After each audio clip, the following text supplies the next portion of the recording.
Welcome to the tutorial for configuring controlled substances in Vector Checkit. In this video, we'll cover the main settings required to start utilizing the Controlled Substances module of Checkit. Departments that are Advanced Life Support certified or carry Level 2 controlled substances should consider taking advantage of the controlled substance management tools offered by Vector Checkit.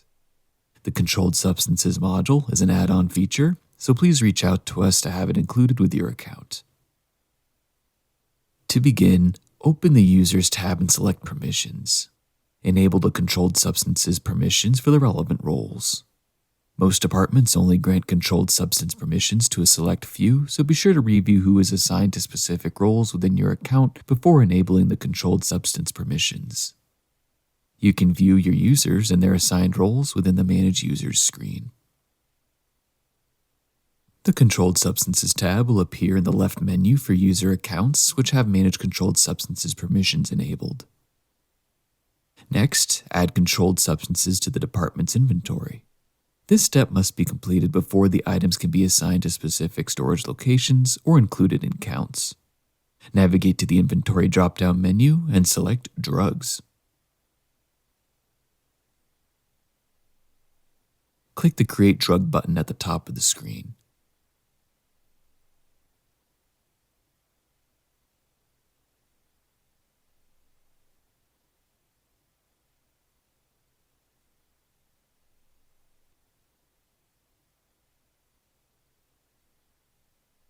Toggle on the Controlled Substance option to enable additional reporting and system permissions.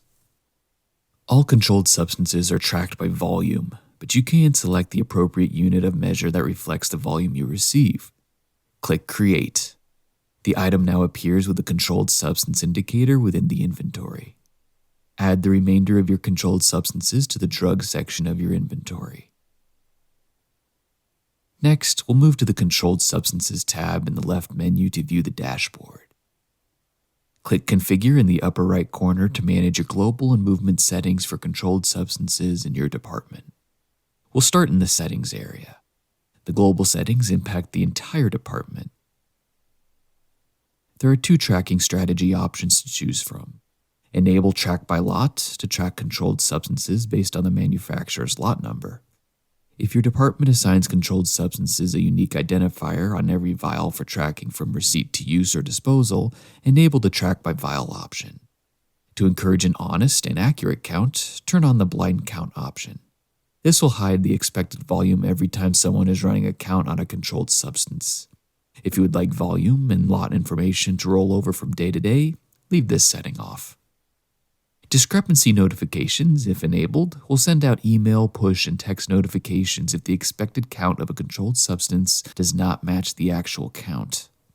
Users with the Manage Controlled Substance permission enabled will receive all three types of notifications. Enabling facial recognition in the Capture Biometric Match section will require a match between a photo captured during the drug check to one that was previously uploaded. It'll also tie a photo taken during the check to the audit log as a permanent record. This feature should be enabled at the discretion of the department. If Require PIN from Input is enabled, a person must enter an assigned 4-digit PIN before they can sign for the controlled substances.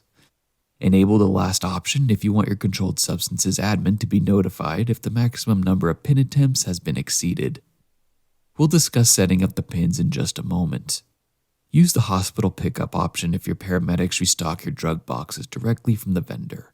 If your vendor sends your department controlled substances and the drug boxes are restocked from the master supply storeroom, then they won't need to utilize this option. As we scroll down, we come to the movement settings area. Each of the subheadings within this area indicates a different type of movement possible for a controlled substance within Vector Checkit. Here you can indicate when signatures are required for different controlled substance movements by clicking once to select the box. Boxes appearing solid will require a signature. We'll now return to the top of the page and toggle to the Roster tab to see a summary of who has access to the different permissions related to controlled substances. This page is visible to users with the Manage Controlled Substances permission enabled, while only an admin can access the user's page and change the permission settings or users assigned to a specific role. The roster page is a useful reference for those with questions about responsibilities tied to controlled substances. For departments that enabled facial recognition in the settings, upload security images which will serve as reference photos. The PIN management area will appear if require PIN from input was enabled in the settings page. Here we, as an administrator, can see a list of users who are currently assigned a PIN. PINs are randomly generated by clicking Reissue. A number cannot be chosen by the user. The PIN will appear on the screen for a moment and is also emailed to the user. While there is no way to recover a forgotten PIN, click Reissue to generate a new PIN. The date is recorded when a new PIN is generated. The last part to set up is the disposal types. The purpose of a disposal is to remove any damaged, broken, or expired drugs from your inventory, and disposals can be completely customized for your organization. To add a new disposal type, enter the name into the disposal type field and click Save. If there is additional information that you need in the disposal form, you can add those fields by clicking the name of your disposal type and adding fields to the form on the right. Once added, that field will be available for users to fill in when completing a disposal from the master supply storeroom. In the next few videos, we'll cover using the Controlled Substance Dashboard and how to record a count or usage of controlled substances. If you have any additional questions about configuring controlled substances or performing any movements, be sure to visit our support center.